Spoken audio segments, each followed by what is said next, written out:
It started as a whisper, an unconfirmed rumor of a strange illness spreading through the city. At first, no one paid much attention. The world had seen enough pandemics and false alarms to dismiss it as another exaggerated health scare. But within days, hospitals were overwhelmed. The sick were flooding in with symptoms unlike anything the doctors had ever seen: high fevers, uncontrollable seizures, and most disturbingly, an unnatural aggression. Liam Carter, a paramedic in downtown Raleigh, had been on shift for 36 hours straight when he saw the first real signs of something horrifying. His latest call was to an apartment complex where a man had reportedly collapsed in his living room. When Liam and his partner, Danielle, arrived, they found the patient, an elderly man, sprawled on the floor, pale and barely breathing.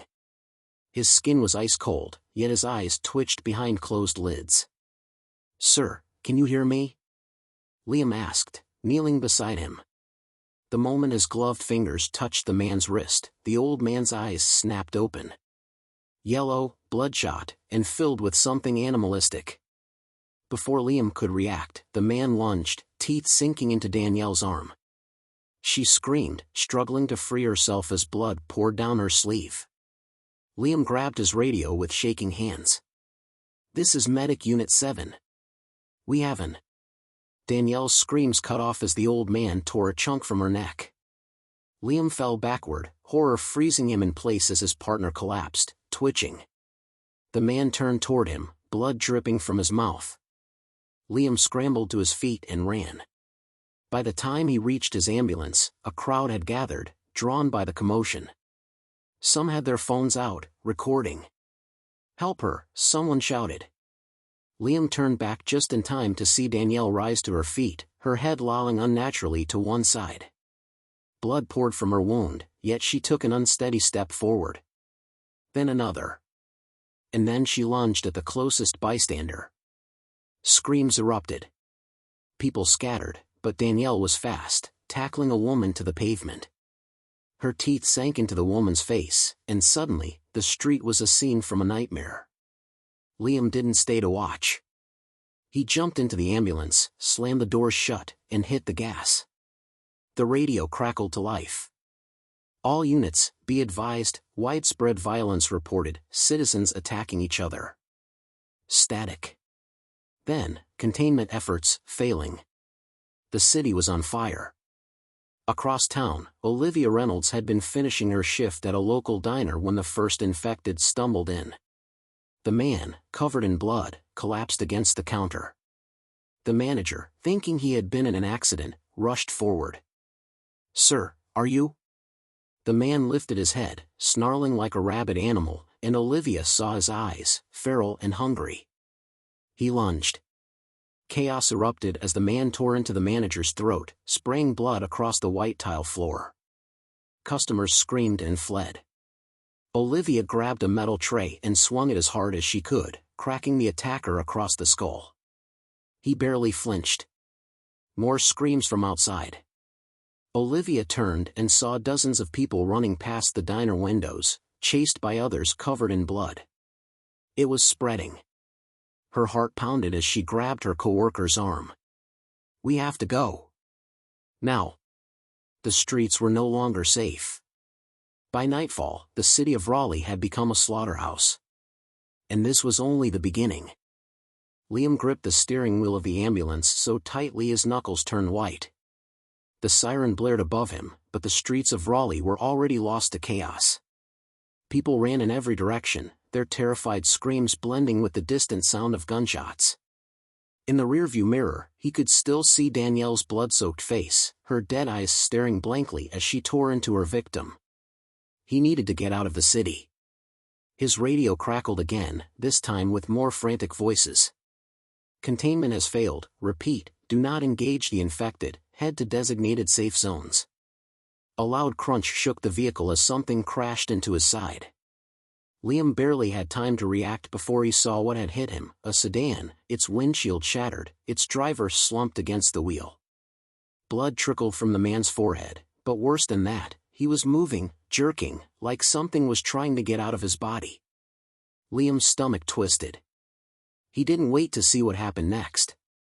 He shoved the ambulance into reverse, maneuvering around the wreckage, but before he could accelerate, movement caught his eye. A woman, clutching a little girl, ran straight toward him, their faces pale with terror.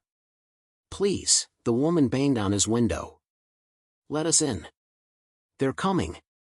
Liam hesitated.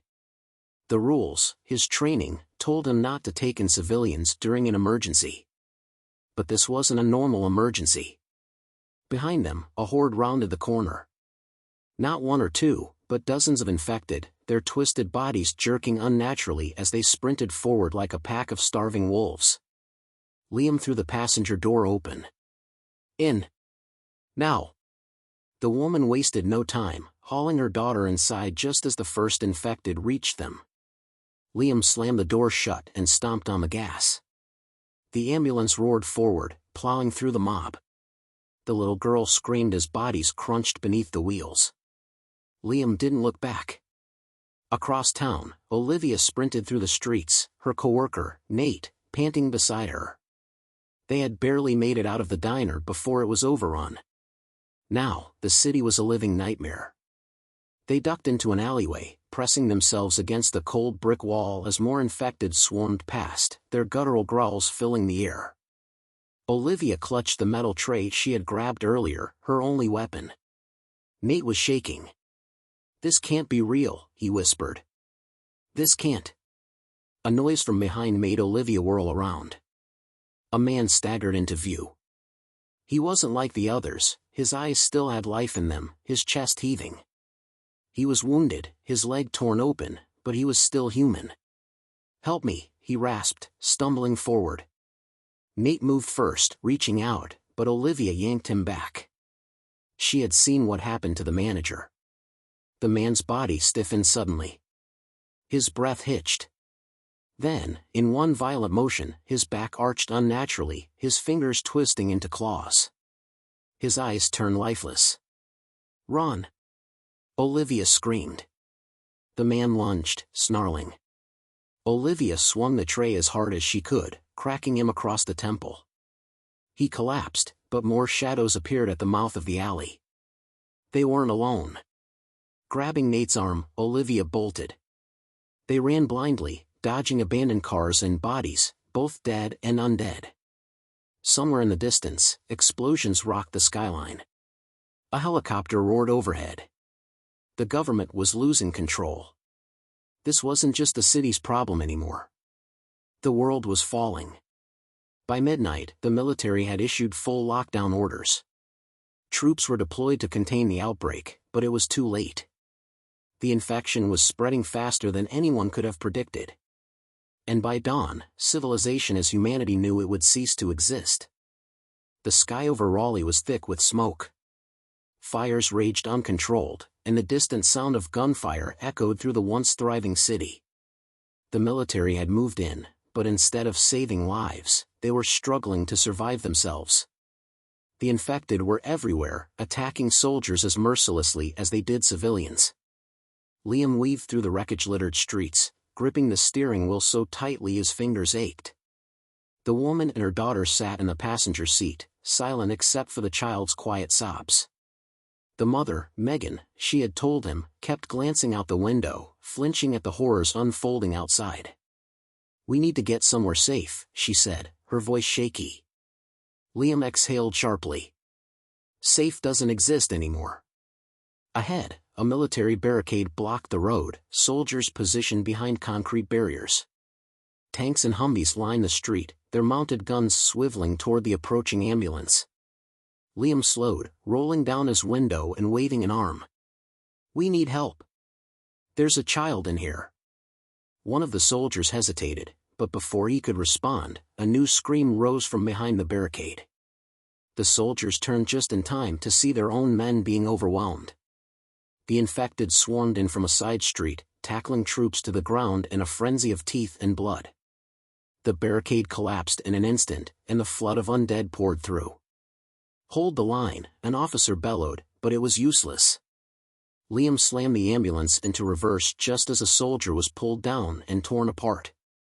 Megan shielded her daughter's eyes, whispering, "Don't look, baby." Gunfire erupted, but it barely slowed the infected. Liam swerved around a crashed police car and sped away, heart pounding. Raleigh was lost. On the other side of the city, Olivia and Nate crouched inside an abandoned electronics store. The looting had already begun. Smashed glass, ransacked shelves, and blood-splattered walls told the story of how desperate people had become. Olivia adjusted her grip on the metal tray, still the only weapon she had. She peeked through the shattered front window. The streets were pure madness. People ran for their lives, only to be tackled and devoured. Some fought back, but the infected didn't stop unless their brains were destroyed. Others tried to escape by car, only to crash in the chaos, making themselves easy prey. The worst part? The undead weren't the only danger. Nate nudged her. "We can't stay here. We need to find food, weapons, something." Before Olivia could answer, a loud voice boomed from outside.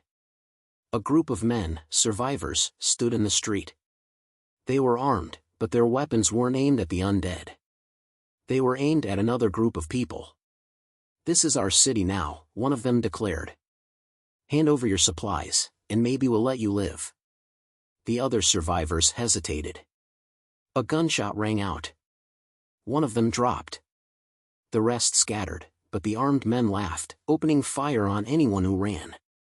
Olivia's stomach twisted. "We need to go," she whispered. Nate nodded, his face pale. "Where?" She had no idea. All she knew was that the world was no longer just fighting the undead. Humanity was turning against itself. By dawn, Raleigh was a graveyard. The National Guard had abandoned their posts, and the government's emergency broadcasts had gone silent. The infection had spread beyond the city. Washington, New York, Chicago, reports of outbreaks were coming in from everywhere. The world wasn't just falling apart. It was already gone. The sun rose over a city that no longer belonged to the living. Fires burned unchecked, black smoke curling into the sky like funeral pyres. The streets were filled with the dead, some shambling aimlessly, others feasting on the remains of those who hadn't been fast enough. Liam steered the ambulance down a deserted highway, his knuckles tight on the wheel. Megan sat beside him, her daughter curled up in the seat, her tiny body trembling. None of them had spoken in the past hour. There wasn't much to say. "Where are we going?" Megan finally broke the silence. Liam exhaled. "Out of the city. Maybe west. If there's anything left out there." The radio had gone silent, no more emergency broadcasts, no more military orders. It was as if the government had simply given up. A figure suddenly stumbled into the road. Liam barely had time to react before he swerved, tires screeching. The ambulance clipped the infected man, sending him spinning onto the pavement. Liam gritted his teeth. They kept driving. "Do you think there's still a safe place?" Megan asked. Liam didn't answer. He wasn't sure anymore. Meanwhile, on the other side of the city, Olivia and Nate moved through the ruins of Raleigh, careful to avoid both the undead and the living. The looters from the night before had proven one thing: humanity was as much a threat as the virus itself. They had managed to scavenge a backpack full of supplies from an abandoned convenience store. Cans of food, bottled water, even a rusted kitchen knife that Olivia gripped tightly. It wasn't much, but it was enough to keep them going. They turned down a side street, avoiding a pile of burnt bodies. The smell was unbearable. "How long do you think it takes?" Nate asked, breaking the silence. Olivia glanced at him. "For what?" "For them to turn." He swallowed. "I saw a guy get bit yesterday.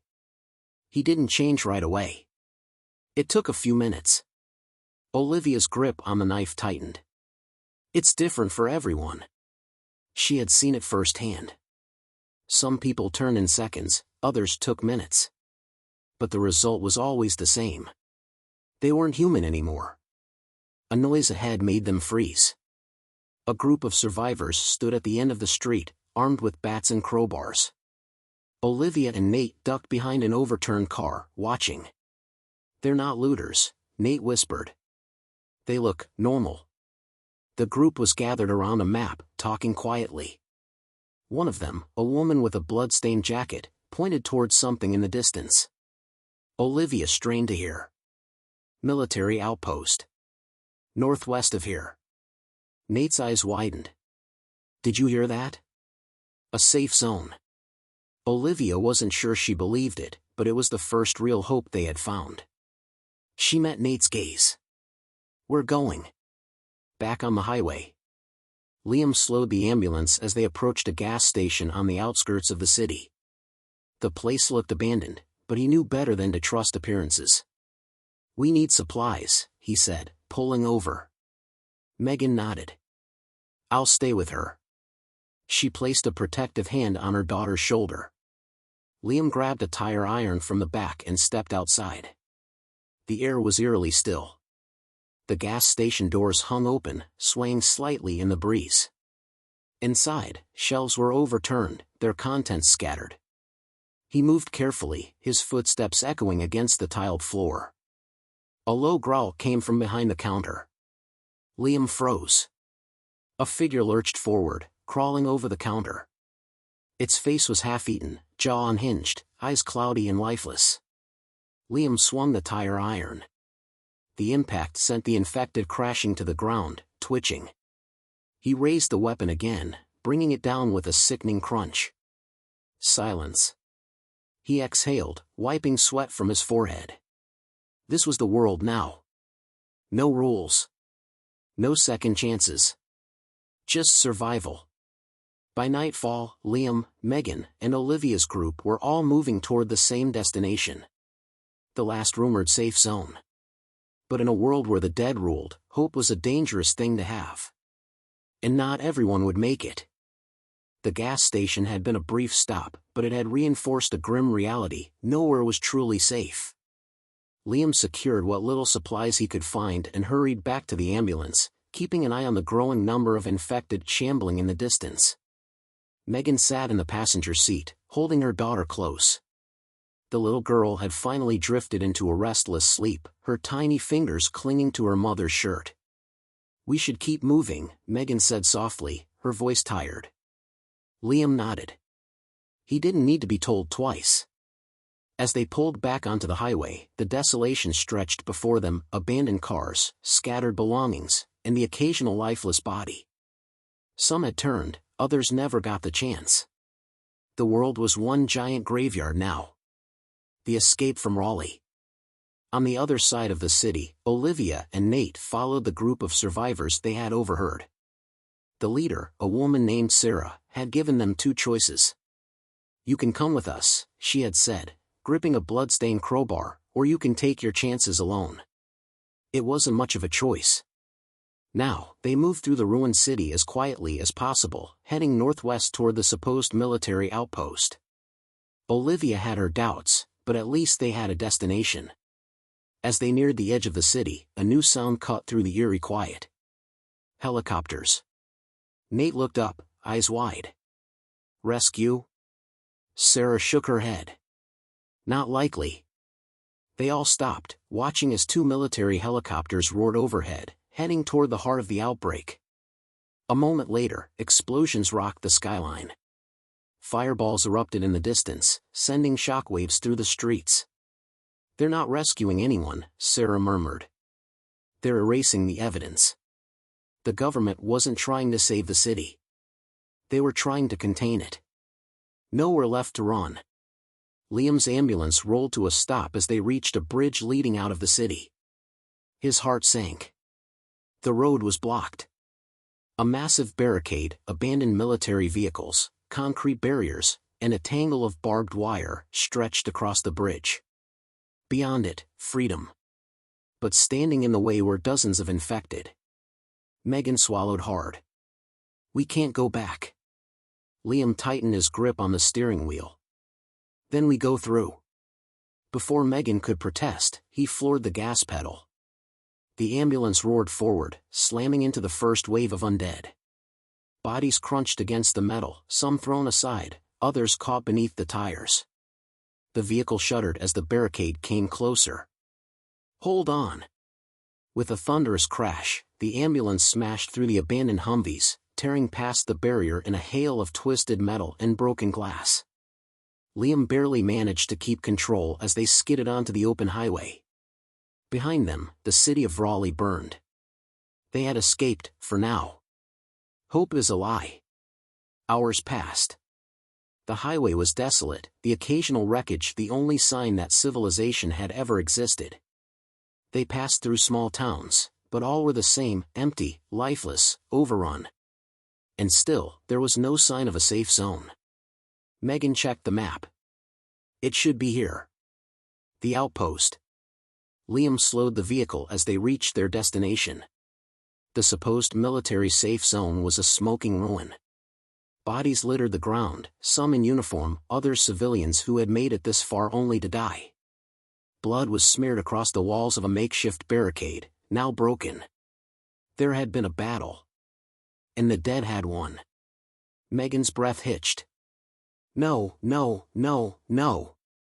Liam stepped out, surveying the wreckage. Spent bullet casings, torn sandbags, and the unmistakable stench of decay filled the air. A distant noise made him freeze. Not a growl. Not the slow, lumbering shuffle of the undead. Voices. Survivors. He turned toward the sound, gripping his tire iron. If there were others here, that meant there was still a chance. For something. But whether it was salvation or another trap, he had no idea. The road had led them somewhere. Now, they just had to find out what waited at the end. Liam tightened his grip on the tire iron as the voices grew closer. He exchanged a glance with Megan, who held her daughter protectively, her face a mask of fear and hope. Survivors meant safety. Or danger. A figure emerged from the wreckage of the military outpost, weapon raised. A man, mid-40s, rugged and weary, his clothes smeared with blood, some his, some not. Behind him, a small group followed, their eyes hollow, their faces etched with exhaustion. "Who the hell are you?" the man demanded, gun trained on Liam. Liam raised his hands slowly. "Just survivors, same as you." The man hesitated, then lowered his weapon slightly. "That's supposed to mean something?" "Because out here, survivors will kill you just as fast as the dead." Liam kept his voice even. "We're not looking for trouble. Just a place to rest." The man studied him for a moment, then sighed. "You and the rest of the world." Megan stepped forward. "We have a child," she said, her voice steady despite the fear in her eyes. "We just need a safe place for her." The man's gaze flicked to the little girl, then back to Liam. "Names?" "Liam," he answered. "Megan. Her daughter's Sophie." The man nodded. "Dan," he glanced toward the wreckage of the military camp. "What's left of my group is back there. We were promised safety, but as you can see, that didn't last." Liam glanced at the others. A woman in her 30s, a teenage boy clutching a makeshift spear, and an older man who looked like he had seen more war than peace. Dan exhaled. "You have food?" Liam hesitated. "A little." Dan gestured. "Then come with us. But if you try anything, I'll put you down myself." Liam nodded. He wasn't in a position to argue. Meanwhile, Olivia and Nate arrive. Olivia and Nate had spent the night moving through abandoned backroads, following the maps Sarah had taken from the looters. The journey had been rough, dodging the infected, rationing what little food they had, and praying they wouldn't run into another hostile group. By dawn, they reached the coordinates of the so-called safe zone. Only to find it in ruins. Nate cursed under his breath. Great. Another dead end. Sarah, standing beside them, clenched her jaw. There might still be people. Olivia scanned the area. If there are, we need to find them fast.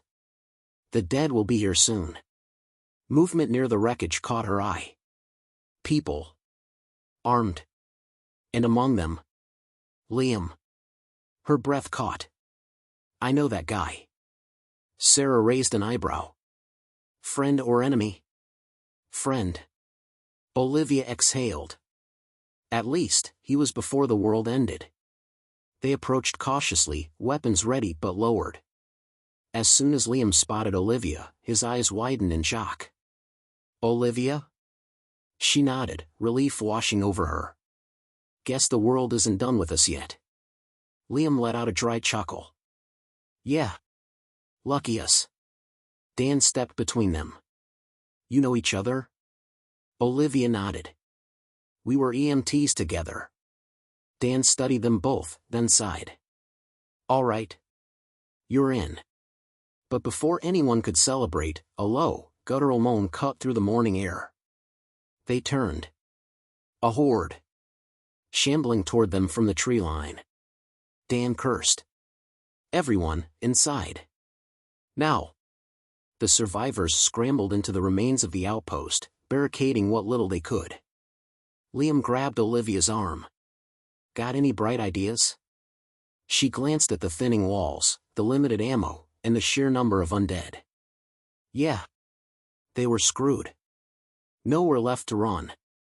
The infected slammed into the barriers, clawing, growling, driven by insatiable hunger. Dan fired his rifle, dropping a few, but for every one that fell, more took its place. "We're not gonna hold," the teenage boy shouted. Megan clutched Sophie close, whispering soothing words she didn't believe. Liam turned to Olivia. "We need to get out of here." She nodded. "But where?" Dan's face darkened. "There's only one way left." Liam swallowed. "Through them." Dan's expression hardened. "Exactly." The dead were closing in. It was time to fight. Or die. The infected smashed against the barricades, their rotting hands clawing at the thin defenses. The survivors inside the ruined military outpost had minutes, maybe seconds, before the dead tore through. Dan checked his rifle, cursing. 2 magazines left. Olivia glanced at her knife. Useless against a horde. Liam gritted his teeth. "We fight our way out.